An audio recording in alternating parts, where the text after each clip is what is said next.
This channel does not promote any violent, harmful, or illegal activities. All content provided by this channel is meant for an educational purpose only.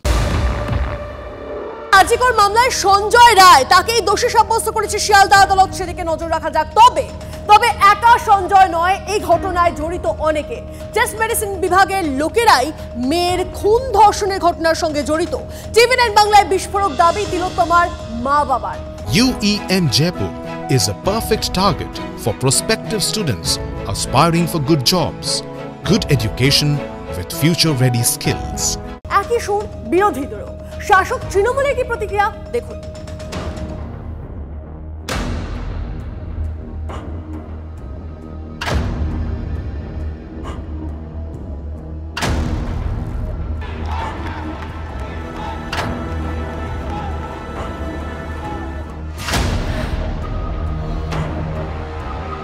আমাদের তো প্রথম দিন থেকেই ধারণা যে একা সঞ্জয়ের পক্ষে ঘটনা সম্ভব নয়, অনেক লোক আছে জড়িত। 5 মাস হয়ে গেল মেয়েকে হারিয়েছেন, কিন্তু এখনো চোখের জল শুকোয়নি তিলোত্তমার পরিবারের। নিজেদের অবস্থান থেকে এক বিন্দু সরেনি তারা। সঞ্জয় একা নয়, জড়িত অনেকে। এখনো জোর গলায় দাবি করছেন তিলোত্তমার মা বাবা।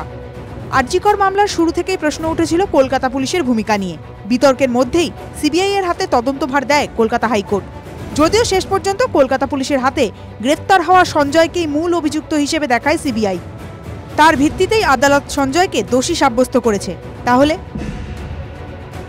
সিবিআই এ অনাস্থা তিলোত্তমার পরিবারের। সিএফএসএল রিপোর্ট বলছে যেভাবে দেহটা ছিল এবং ওখানে যে ধস্তাধস্তির কোনো চিহ্ন নেই, তাই ওখানে এই খুন ধর্ষণ ঘটেনি।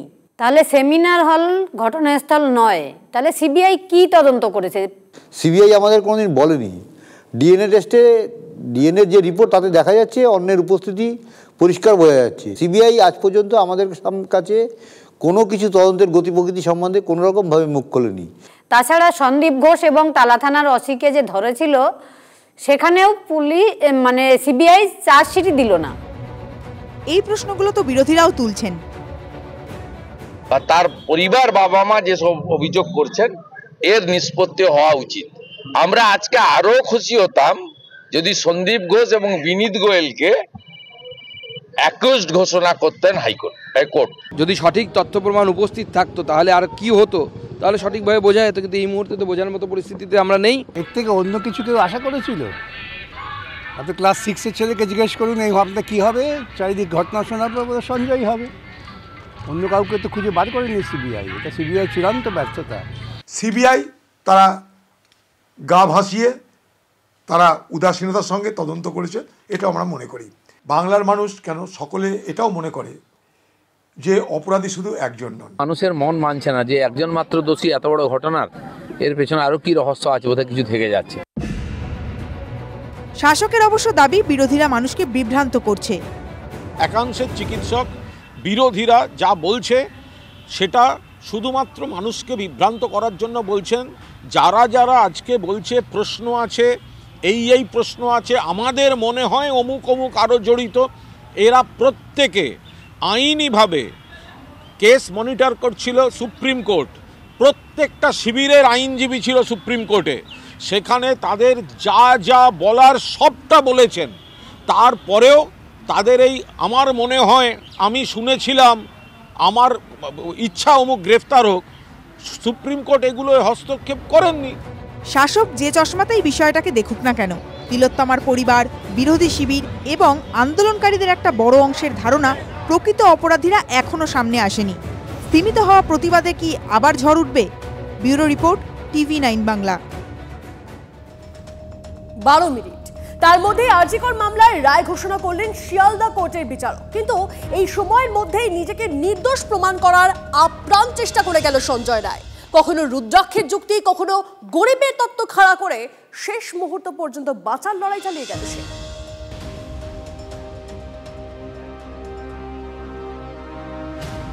তার বিরুদ্ধে বড় শাস্তির খাড়া নেমে আসছে, এটা বুঝতে খুব একটা বেগ পেতে হয়নি তিলোত্তমা ধর্ষণ খুন কাণ্ডে দোষী সাব্যস্ত সঞ্জয় রায়কে। তবু নিজেকে বাঁচাতে শেষ অস্ত্র প্রয়োগ করতে ছাড়েনি সে। শনিবার রায় ঘোষণার সময় বিচারকের উদ্দেশ্যে চেঁচিয়ে সঞ্জয় বলে তাকে ফাঁসানো হচ্ছে। তার গলায় রুদ্রাক্ষের মালা ছিল। সেটা ধস্তাধস্তিতে ছিঁড়তে পারে, সেটা পাওয়া গেল না কেন? এর আগে সঞ্জয় দাবি করেছিল সেমিনার হল থেকে বাজেয়াপ্ত হওয়া ব্লুটুথ হেডফোনটিও তার নয়, কিন্তু কখনো রুদ্রাক্ষের প্রসঙ্গ তোলেনি। অন্তিম পর্বে তার এই যুক্তি নিয়ে সিবিআই এর কি প্রতিক্রিয়া? সঞ্জয় বলেছেন আমি যদি ঘৃণ্য কাজ করতাম আমার রুদ্রাক্ষ ছিঁড়ে যেত। এটা তো তার প্লি, সে কথা সে আগেও বলেছে। এটা নিয়ে সবটাই তো কোর্টের সব এভিডেন্সের উপর নির্ভর করে। এখন কার গলায় রুদ্রাক্ষ ছিল কি ছিল না আমি কি করে বলবো? সূত্রের খবর, দোষী সাব্যস্ত হওয়ার আগে লকআপে গিয়ে সঞ্জয়ের সঙ্গে দেখা করেন লিগ্যাল এডের আইনজীবীরা। তারা পরামর্শ দেন ঘটনায় আরও কেউ জড়িত থাকলে তাদের নাম যেন বলে দেয় সঞ্জয়। এমনকি আদালতে তোলার আগেও আইনজীবীরা সঞ্জয়কে জানান এখনো বাকিদের নাম চাইলে বলে দিতে পারে সে। কিন্তু দুবারই নীরব ছিল সঞ্জয়। রুদ্রাক্ষের মালা কি তাহলে পরিকল্পিত? আজকে উনি যে পার্টটা বলছেন সেই পার্টের কোনো স্পেসিফিক এক্সপ্লেনেশন নেই এবং আইনে খুব স্পেসিফিক্যালি বলা আছে যে তুমি যেটা তোমার ডিফেন্সে বলবে that has to come in the evidence in the form of prosecution. এবং গরিব এই দুটোকে ভিকটিম কার্ড একদম স্পেসিফিক্যালি। ভাইয়ের গলায় কি রুদ্রাক্ষের মালা ছিল?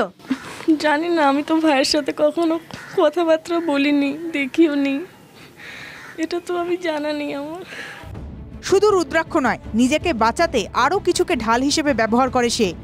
আদালতে সঞ্জয় বলে সে গরিব, সে এই কাজ করেনি, যারা করেছে তাদেরকে ধরা হোক। মিডিয়াও বলেছে, সবাই বলছে, একজন আইপিএসও বলেছেন, তাহলে কেন তাকে ধরা হচ্ছে? সোমবার শাস্তি ঘোষণার দিন ফের সঞ্জয়ের কথা শুনবেন বলে জানিয়েছেন শিয়ালদা আদালতের বিচারক। তবে সঞ্জয়ের আত্মপক্ষ সমর্থন এই প্রথম নয়। 8ই অক্টোবর শুনানিতে নিজেকে নির্দোষ বলে দাবি করে আদালতে সে জানায় সে কিছুই করেনি, ঘটনার বিষয়ে সে কিছুই জানে না। 4 নভেম্বর তিলোত্তমা ধর্ষণ খুনের চার্জ গঠন হয়। সেদিনও আদালতে যাওয়ার পথে বিস্ফোরণ ঘটায় সঞ্জয়। আমি কিন্তু রেপ এন্ড মার্ডার করিনি, আমি বললাম, আমাকে সেখানেও তো বলতে দেয়নি, সরকারি আমাকে ফাঁসাচ্ছে। আমি এতদিন চুপ ছিলাম, আমাকে সব জায়গায় ভয় দেখাচ্ছে যে না তুমি কিছু বলবে না, তুমি কিছু বলবে না। আমারই ডিপার্টমেন্ট আমাকে ভয় দেখিয়ে আমাকে এ করেছে। কে বা কারা তাকে ফাঁসিয়েছে তার নাম জানাতে কার্পণ্য করেনি সঞ্জয় রায়। সঞ্জয়ের বিস্ফোরণ। আমাকে কোনো কথা বলতে দিচ্ছে না, আমাকে ফাঁসিয়েছে, আমাকে হুমকি দিয়েছে, বড় বড় অফিসার, আমি নাম বলে দিচ্ছি, নিজেরা সাজিদ করে আমাকে ফাঁসিয়েছে, সরকার ওদের সাপোর্ট করছে। অন্তিম পর্বে রুদ্রাক্ষের কথা টেনে সঞ্জয় আবারও দাবি করে বসল সে এই কাজ করেনি।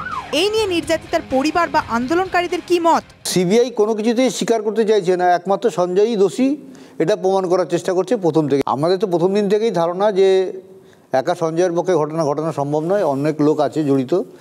किस वजह से फंसे तो वही जाने, लेकिन अगर वो फंसे हैं तो उनको भी पता है कि हमारे साथ और कौन कौन लोग हैं। वो कहें ना कहें, लेकिन हर व्यक्ति समझता है इस बात को कि उनके साथ अकेला नहीं कोई और भी लोग हैं। শনিবার আদালত থেকে শাটার বন্ধ গাড়িতে নিয়ে যাওয়া হয় সঞ্জয়কে। তাকে শাস্তি পেতেই হবে, কিন্তু শেষ বেলায় মুখ খুলে কারো বিড়ম্বনা বাড়াতে পারত সে। সেই আশঙ্কাটাই কি অতি সক্রিয়তা পুলিশের? Bureau report, TV9 Bangla. গত বছর 9 আগস্ট থেকে 18 জানুয়ারি, মাঝে কেটে গেছে 5 মাস। আজিকরে চিকিৎসক পড়ুয়া নৃশংস পরিণতি থেকে সঞ্জয়ের দোষী সাব্যস্ত হওয়া পর্যন্ত অনেক জল গড়িয়েছে গঙ্গাতে। একবার সেই অধ্যায়ের পাতা উল্টানো যাক।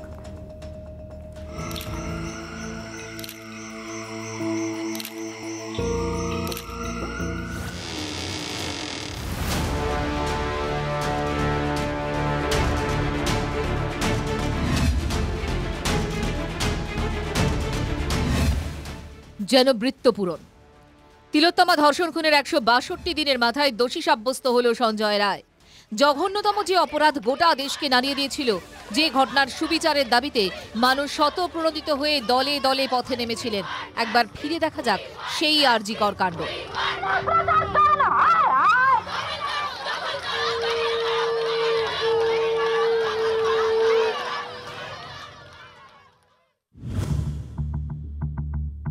9 আগস্ট 2024 আরজিকর মেডিকেল কলেজে উদ্ধার হয় চিকিৎসক পড়ুয়া তিলোত্তমার মৃতদেহ। 10ই আগস্ট ঠিক একদিন পরে ধর্ষণ খুনের অভিযোগে গ্রেফতার করা হয় কলকাতা পুলিশের সিভিক ভলেন্টিয়ার সঞ্জয় রায়কে। এর দুদিন পরে 12ই আগস্ট আরজি করে তৎকালীন অধ্যক্ষ সন্দীপ ঘোষ স্বাস্থ্য ভবনে গিয়ে ইস্তফা দেন।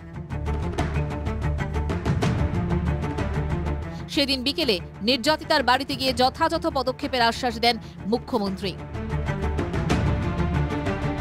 আমি চাই পুলিশ যত তাড়াতাড়ি সম্ভব দোষীদের গ্রেপ্তার করবে, আর রবিবার পর্যন্ত যদি তারা কুল কিনারা করতে না পারেন, কারণ ভেতরেও তো অনেকে আছে, তাহলে এই কেসটা আমরা আমাদের হাতে রাখবো না, আমরা সিবিআইকে দিয়ে দেবো।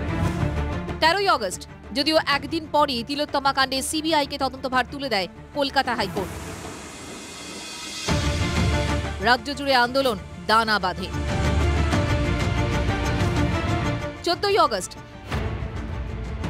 গোটা বাংলায় যখন রাত দখল আন্দোলন চলছে, সেই সময় আরজিকর মেডিকেল কলেজে ভয়ঙ্কর হামলা চালায় বহিরাগত দুষ্কৃতীরা। আন্দোলনকারী জুনিয়র চিকিৎসকদের মঞ্চ তছনছ করে দেওয়া হয়। পুলিশের উপরেও চড়াও হয় দুষ্কৃতীরা। পরিস্থিতি সামাল দিতে নামেন কলকাতার তৎকালীন পুলিশ কমিশনার বিনীত গোয়েল। গোটা ঘটনায় নিন্দার ঝড় ওঠে বিশ্বজুড়ে।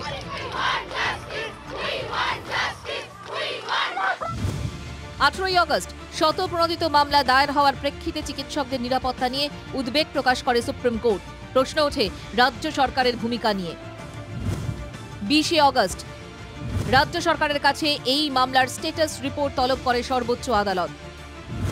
পরের দিন 21শে আগস্ট, আদালতের নির্দেশে আরজি করে নিরাপত্তায় মোতায়েন করা হয় সিআইএসএফ। এরই মধ্যে টানা 2 সপ্তাহ জিজ্ঞাসাবাদের পর আরজি কর মেডিকেল কলেজে দুর্নীতির অভিযোগে 2রা সেপ্টেম্বর আরজি করের প্রাক্তন অধ্যক্ষ সন্দীপ ঘোষকে গ্রেফতার করে সিবিআই। 3রা সেপ্টেম্বর, ধর্ষণ খুনের মামলায় দ্রুত বিচারের লক্ষ্যে বিধানসভায় পাশ হয় রাজ্য সরকারের আনা অপরাজিতা বিল। ওই দিনই তৎকালীন সিপি বিনীত গোয়েলের ইস্তফার দাবিতে শিরদাঁড়া হাতে লালবাজার অভিযানে নামেন জুনিয়র চিকিৎসকেরা। বিনীত গোয়েলের সঙ্গে দেখা করে তার হাতে প্রতীকী শিরদাঁড়া তুলে দেয় আন্দোলনকারীদের প্রতিনিধি দল।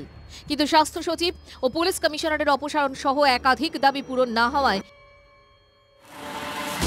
10ই সেপ্টেম্বর থেকে স্বাস্থ্য ভবনের সামনে অবস্থান শুরু করেন জুনিয়র ডাক্তাররা। সমাধান সূত্র খুঁজতে 12ই সেপ্টেম্বর নবান্নে জুনিয়র ডাক্তারদের বৈঠকে ডাকা হয়, কিন্তু লাইভ স্ট্রিমিং সহ একাধিক ইস্যুতে বৈঠকই ভেস্তে যায়। 14ই সেপ্টেম্বর, বৃষ্টি ভেজা দুপুরে জুনিয়র চিকিৎসকদের অবস্থান মঞ্চে হাজির হন খোদ মুখ্যমন্ত্রী। জুনিয়র চিকিৎসকদের সঙ্গে তিনি কথা বলেন, বৈঠকে আহ্বান জানান। সেদিনই জানা যায় তিলোত্তমা ধর্ষণ খুনের মামলায় প্রমাণ লোপাটের অভিযোগে সন্দীপ ঘোষ ও টালা থানার তৎকালীন ওসি অভিজিৎ মণ্ডলকে গ্রেফতার করেছে সিবিআই। 14ই সেপ্টেম্বর সন্ধ্যায় মুখ্যমন্ত্রীর কালীঘাটের বাড়িতে যায় জুনিয়র চিকিৎসকদের প্রতিনিধি দল। বৃষ্টির মধ্যে দীর্ঘ সময় অপেক্ষার পর সেই লাইভ স্ট্রিমিং ইস্যুতেই ভেস্তে যায় বৈঠক। 16ই সেপ্টেম্বর পুলিশ কমিশনার পদ থেকে সরানো হয় বিনীত গোয়েলকে। 20শে সেপ্টেম্বর স্বাস্থ্য ভবনের সামনে অবস্থান প্রত্যাহার করেন জুনিয়র চিকিৎসকেরা, কিন্তু জট তখনও কাটেনি। 5ই অক্টোবর থেকে 10 দফা দাবি নিয়ে ধর্মতলায় আমরণ অনশন শুরু করেন জুনিয়র চিকিৎসকরা। এর ঠিক 2 দিন পর শিয়ালদা আদালতে প্রথম চার্জশিট জমা দেয় সিবিআই। তাতে মূল অভিযুক্ত একা সঞ্জয় রায়। 19শে অক্টোবর ধর্মতলার অনশন মঞ্চে যান মুখ্য সচিব। তার ফোন থেকে মুখ্যমন্ত্রীর সঙ্গে কথা বলেন জুনিয়র চিকিৎসকরা। 21শে অক্টোবর নবান্নে মুখ্যমন্ত্রীর সঙ্গে বৈঠক হয় জুনিয়র চিকিৎসকদের। দাবি মেনে বৈঠকের লাইভ স্ট্রিমিংও করা হয়। ওই দিন বৈঠক থেকে ফেরার পর অনশন মঞ্চে যান তিলোত্তমার মা বাবা। তার অনুরোধেই অনশন প্রত্যাহার করে নেন জুনিয়র চিকিৎসকরা। 4 নভেম্বর সঞ্জয় রায়ের বিরুদ্ধে চার্জ গঠন হয় শিয়ালদা আদালতে। 11ই নভেম্বর থেকে শুরু হয় বিচার প্রক্রিয়া।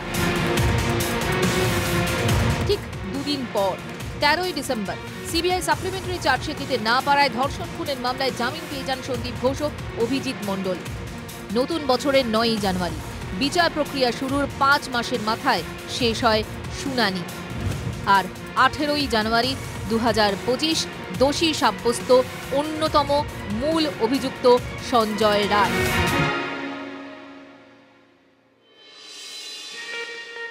Bureau report, TV9 Bangla.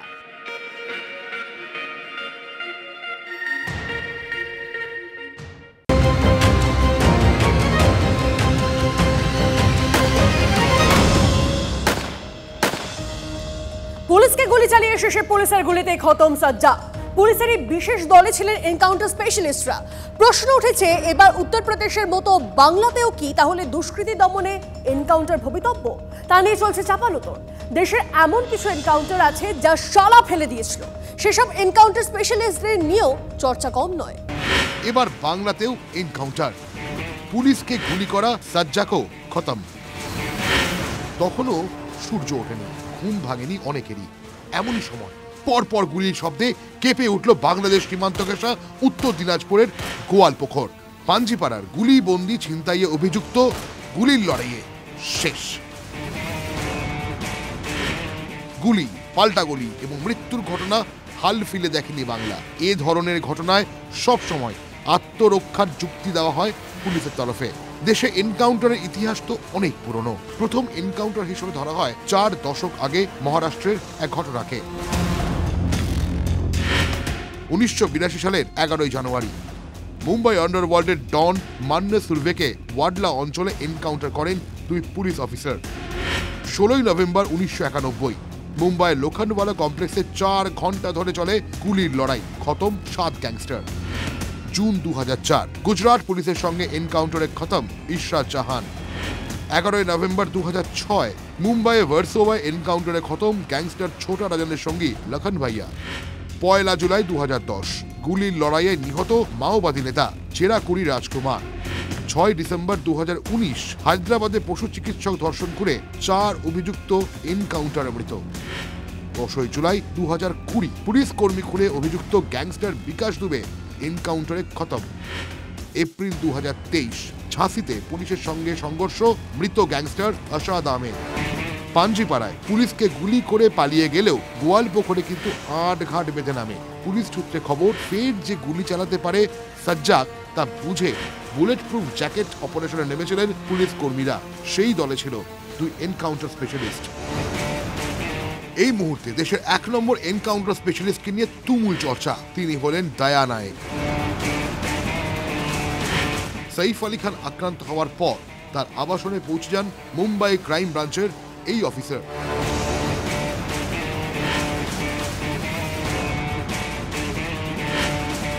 দুশো কুখ্যাত অপরাধীর গ্রেফতারের নেপথ্যে এই দয়া নায়েক। মুম্বাই আন্ডারওয়ার্ল্ডের 83 জন গ্যাংস্টারের এনকাউন্টার করেছেন তিনি। বলিউড ও দক্ষিণে চলচ্চিত্র জগতে 20টি ছবির অনুপ্রেরণা দয়া। বিজয় সালাস্কার কসাব যখন মুম্বাইয়ে হত্যালীলা চালাচ্ছে, তখন সালাস্কারের নেতৃত্বে টিম রুখে দাঁড়ায়। 60 জনের বেশি অপরাধীকে গ্রেফতার এনকাউন্টার বিশেষজ্ঞ। অশান্ত পাঞ্জাবে উগ্রপন্থীদের নিকেশ করতে প্রধান ভূমিকা নিয়েছিলেন encounter specialist KPS Gill. Encounter ব্যাপারটা হয়তো অন্যান্য স্টেটে আছে, but that is in a few sensational cases, not in all cases. ইউপিতে প্রত্যেক মার্ডার কেসে আসামিকে কি খুন করে দেওয়া হচ্ছে এনকাউন্টার করে? I don't think so. Even Andhra Pradesh অথবা তেলেঙ্গানা আপনি যে নাম নিচ্ছেন, হার্ডলি 1 or 2 কেসেস। হ্যাঁ, এখানে আমি বলবো অনেকদিন পরে বোধহয় এনকাউন্টার হল। পরিসংখ্যান বলছে দেশের সব থেকে বেশি এনকাউন্টারের ঘটনা উত্তরপ্রদেশে। বাংলায় এভাবে গুলি, পাল্টা গুলি নিয়ে অনেকের প্রশ্ন। যোগী রাজ্যের ট্রেন এবার বাংলাতেও। সমাজ বিরোধীদের যে দাপট, সেই দাপট রোখার ক্ষেত্রে কোনো রকম নমনীয় অবস্থান যে বিজেপি সরকার নেয় না, সেই স্টেটমেন্ট, সেই ন্যারেটিভই এই একের পর এক এনকাউন্টারের মধ্যে দিয়ে প্রতিষ্ঠা করেছেন যোগী। এবারে সেই একই পথ পশ্চিমবঙ্গ অনুসরণ করবে কিনা, এবার সেই প্রশ্নের উত্তরের দিকেই আমাদের নজর। সাইফের উপর হামলার ঘটনায় গ্রেপ্তার অভিযুক্ত, মুম্বাইয়ের থানে থেকে গ্রেপ্তার, জেলায় হামলার কথা স্বীকার করেছে ধৃত, দাবি পুলিশের। ধৃতের নাম মোহাম্মদ আলিয়ান ওরফে বিজে বলে দাবি পুলিশের। ধরা পড়ার পর নিজের নাম বিজয় দাস বলেছিল অভিযুক্ত। থানে শহরে মেট্রোর কাজে কর্মরত শ্রমিকদের সঙ্গে তাদের ক্যাম্পে লুকিয়েছিল ধৃত। গোপন সূত্রে খবর পেয়ে ডিসিপির নেতৃত্বে হানা দেয় পুলিশ। থানের একটি বারে কাজ করে ধৃত, জানিয়েছে পুলিশ। সাইফ আলী খানের উপর হামলায় ব্যবহৃত ছুরির অর্ধেক ভেঙে অভিনেতার শরীরে ঢুকে গিয়েছিল, বাকি অর্ধেক সাইফের বাড়ি থেকে উদ্ধার করেছে পুলিশ। সাইফের বিল্ডিং এর সামনে সিসিটিভি ফুটেজ দেখে আরও এক ব্যক্তিকে আটক করেছে পুলিশ। ছত্তিশগড়ের দুর্গে আটক আকাশ কানোজিয়াকে জিজ্ঞাসাবাদ করছে পুলিশ। এদিকে সুস্থ হয়ে উঠছেন অভিনেতা, তবে এখনো 2 সপ্তাহ সম্পূর্ণ বিশ্রামে থাকতে হবে সাইফকে। 1 মাস পর শুটিংয়ে ফিরলেও আপাতত বন্ধ দৌড়ঝাঁপ, সাইকেল চালানো বা স্টান্ট। আজ লীলাবতী হাসপাতালে সাইফের বয়ান রেকর্ড হতে পারে।